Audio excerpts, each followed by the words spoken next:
ذرا اس آیت پر اب نگاہ کو مرتکز کیجئے، انسان کا خسارہ کیا ہے؟ دیکھیے، سب سے پہلے میں آپ کی توجہ دلاؤں گا، ذرا آنکھیں کھول کر قلب حساس کے ساتھ نوع انسانی کا مشاہدہ کیجئے، کیسے کیسے دکھ، کتنی تکلیفیں، کتنی محنت، کتنی مشقت ہے جو ہر انسان کا مقدر۔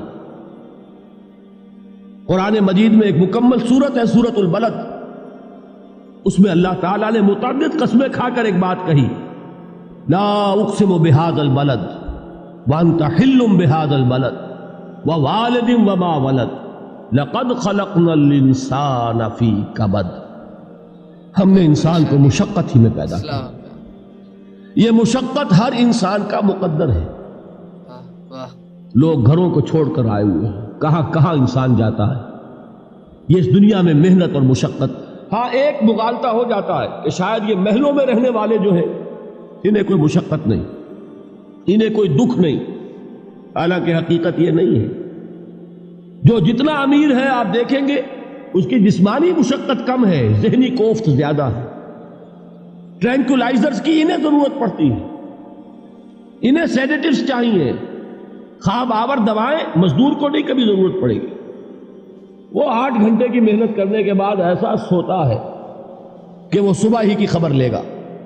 اور یہ وہ لوگ ہیں کہ جن کو ہپنوٹکس، خواب آور دوائیاں، سیڈیٹیوز، مسکن ادویات، رکنا نہیں ہے، یہ سارا لیبلیم اور یہ ویلیم اور یہ فلاں اور یہ فلاں، یہ کن کے ہاں جاتے ہیں؟ ذہنی سکون اور اطمینان انسان کو حاصل نہیں۔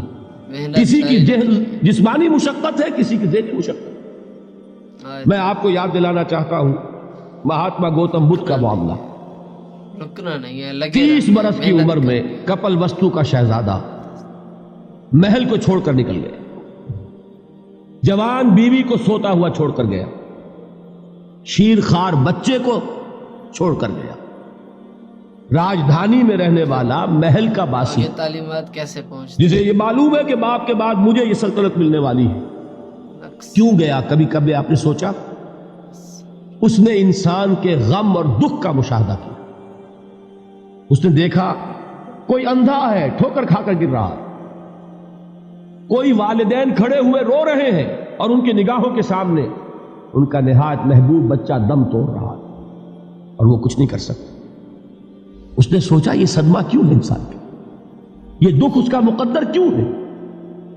اس صدمے سے، اس دکھ سے نجات پانے کی بھی کوئی شکل ہے کہ نہیں؟ انسانوں کی ایک عظیم اکثریت، شاہ ولی اللہ دہلوی رحمۃ اللہ علیہ کے الفاظ ہیں کہ وہ لدو اونٹ اور کولو کا بیل بن کر زندگی بسر کرتی ہے۔ سبحان اللہ، جو 8 گھنٹے تک اینٹیں ڈھو رہا ہو، اس شخص کا تصور کیجیے آپ، وہ واقعی انسان ہے یا حیوان بن گیا ہے؟ اور 8 گھنٹے کی اس محنت کے بعد بھی ہو سکتا ہے کہ 2 وقت کی روٹی اسے پوری نہ ملے۔ آمین۔ اور یہ تو ہو سکتا ہے، نہیں ہوتا ہے کہ اگر بچہ بیمار پڑ گیا ہے تو شاید کوئی برتن بیچے بغیر اس کی دوا کا سامان نہ کر سکے۔ ایسا شخص کتنے بوجھوں تلا دبا ہوا ہے، کتنی مشقت کے اندر پسا ہوا ہے۔ لدو اونٹ اور کولو کا بیل، انسانوں کی عظیم اکثریت اس سطح پر زندگی بسر کرتی ہے۔ لیکن آپ کو معلوم ہے کہ کولو کے بیل کے لیے مشقت ہی مشقت ہے، اس کے احساسات یہ نہیں ہیں جو کہ ان سے انسان کو جو صدمہ پہنچتا ہے۔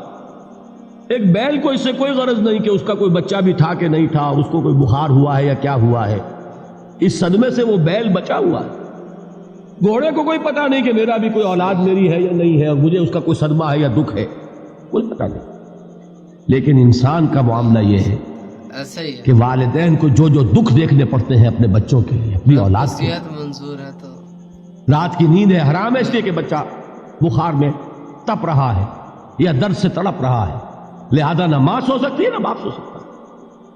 میں نے ایک موقع پر دیکھا، لاہور میں کیروسین آئل، اس زمانے میں ابھی سوئی گیس نہیں آئی تھی اور اکثر و بیشتر جو ہے یہی مٹی کا تیل جو ہے ایندھن کے طور پر استعمال ہوتا تھا، اس کی شارٹیج ہو گئی تھی، تو کئی فرلانگ لمبی قطاریں لگتی تھی ان دکانوں کے باہر، ڈپوں کے باہر، اور ایسے ایسے منظر بھی کہ ایک خاتون برقع پوش، ایک گود میں بچے کو لیے ہوئے، ایک کی انگلی پکڑے ہوئے، بوتل ہاتھ میں لیے ہوئے تیل کے لیے، اور کئی گھنٹے کھڑی ہے دکان۔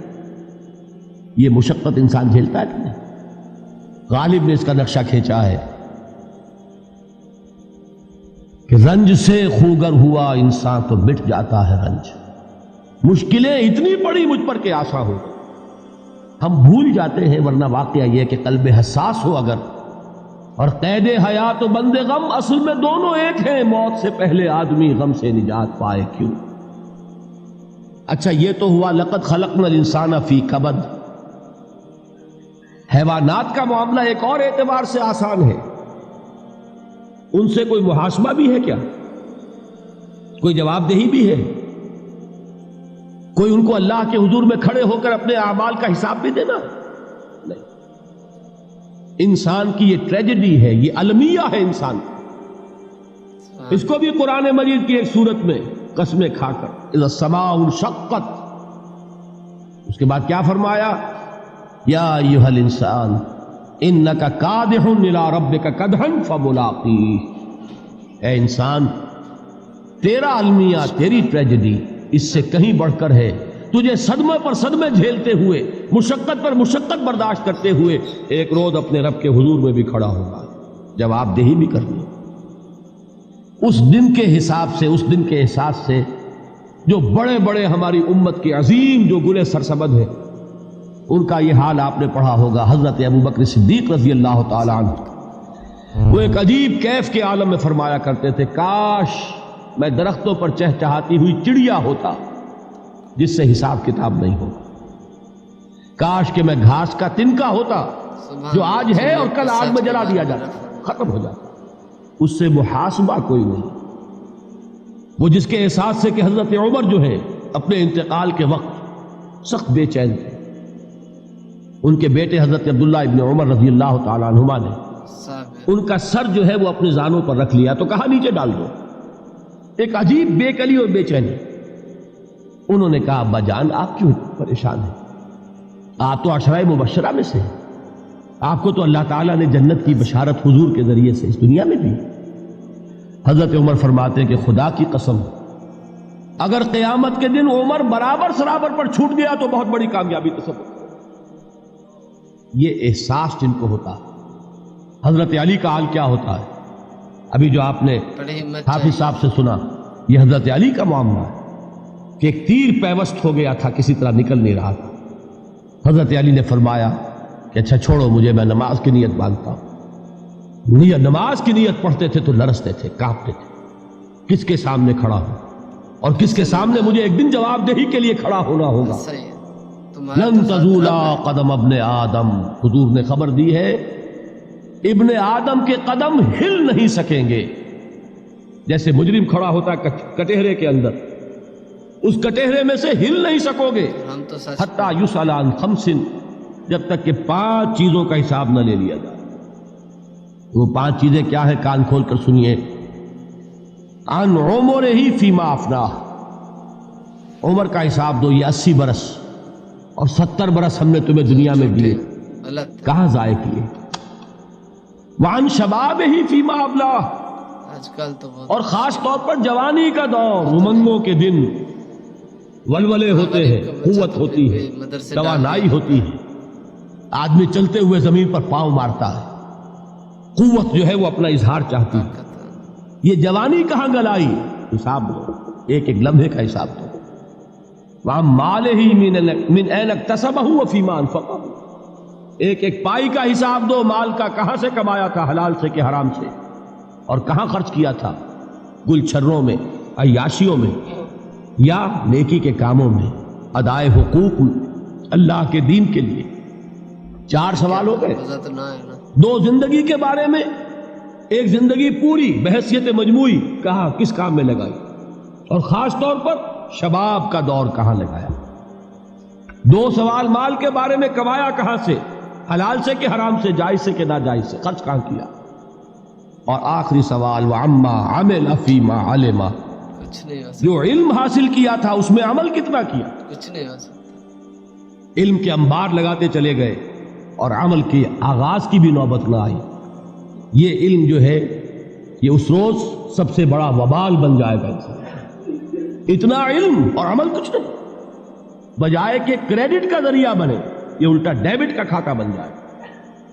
یہ جواب دہی کا احساس ہے کہ جس کی وجہ سے انسان کی ٹریجڈی جو ہے وہ دوہری ہے. کوئی حیوان اتنے بوجھ تلے نہیں. مشقت کی، محنت کی، اس زندگی میں ختم ہوئے، اس کے بعد کوئی محاسبہ نہیں. اس کو بھی غالب نے خوب کہا ہے کہ اب تو گھبرا کے یہ کہتے ہیں کہ مر جائیں گے، اور مر کے بھی چین نہ پایا تو کدھر جائیں. یہ ہے وہ ہیومن ٹریجڈی.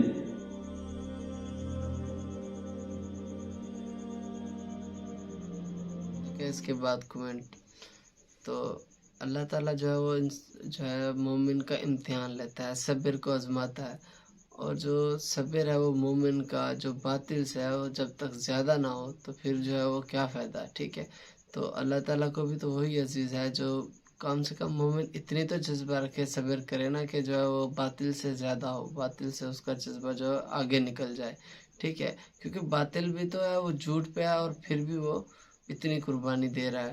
ٹھیک ہے، تو جب تک ہم اس سے آگے نہیں نکلتے تو جو ہے وہ ہمارے جو ہم ان سے آگے نہیں نکلتے تو ہم ان سے فتح بھی نہیں حاصل کر سکتے. ٹھیک ہے، اور اللہ تعالیٰ جو ہے وہ ایک مرتبہ آزماتا ہے ہمارے صبر کو، ہماری ہمت کو، حوصلے کو. ٹھیک ہے دوستوں، امید کرتا ہوں کہ یہ ویڈیو آپ کو اچھی لگی ہوگی، تو ہمارے چینل کو سبسکرائب کیجیے.